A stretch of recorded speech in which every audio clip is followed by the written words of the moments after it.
रानी दुर्गावती का जन्म 5 अक्टूबर 1524 को प्रसिद्ध राजपूत चंदेल सम्राट कीरत राय के परिवार में हुआ था और उनका विवाह 1542 में गोंद राजवंश के राजा संग्राम शाह के सबसे बड़े बेटे दलपत शाह से हुआ था। इस विवाह के परिणाम स्वरूप चंदेल और गोंद राजवंश करीब आ गए और यही कारण था कि शेर शाह सूरी के मुस्लिम आक्रमण के समय कीरत राय को गोंद राजवंश और उनके दामाद की मदद मिली, जिससे शेर शाह की मृत्यु हो गई।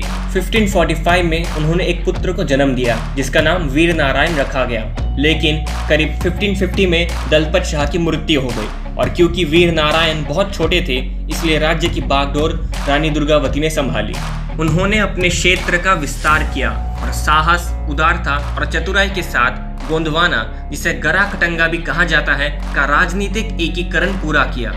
उनके राज्य के 23,000 गाँव में से 12,000 गाँव का प्रबंधन सीधे तौर पर उनकी सरकार द्वारा किया जाता था।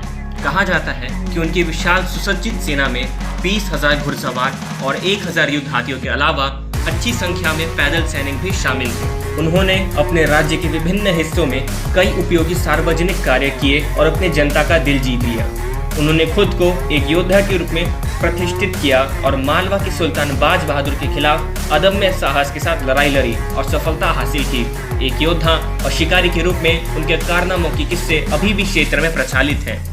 साल 1562 में अकबर ने मालवा शासक बाज बहादुर को परास्त किया और मालवा को मुगल प्रभुत्व में मिला लिया। रानी के समकालीन मुगल सूबेदार अब्दुल मजीद खान एक महत्वाकांक्षी व्यक्ति थे, जिन्होंने रीवा के शासक रामचंद्र को परास्त किया था। रानी दुर्गावती के राज्य की समृद्धि ने उसे आकर्षित किया था और उसने अकबर से अनुमति लेकर रानी के राज्य पर आक्रमण किया। डिफेंसिव वॉर लड़ने के लिए रानी दुर्गावती एक तरफ पहाड़ी श्रृंखला और दूसरी तरफ दो नदियों गौर और नर्मदा के बीच स्थित नराई में चली गई और जैसे ही दुश्मन की सेना ने घाटी में प्रवेश किया, रानी की सेना ने उन पर हमला किया।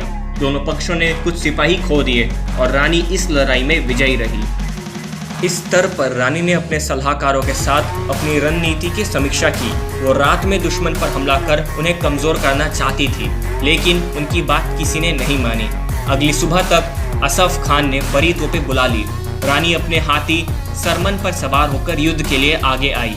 इस युद्ध में उनके बेटे वीर नारायण ने भी भाग लिया और 3 बार मुगलों को पीछे हटने पर मजबूर किया, लेकिन वो घायल हो गए। तब रानी ने आदेश दिया कि उन्हें सुरक्षित स्थान पर ले जाया जाए और ऐसा ही हुआ, लेकिन इसके चलते उनकी सेना और कम हो गई।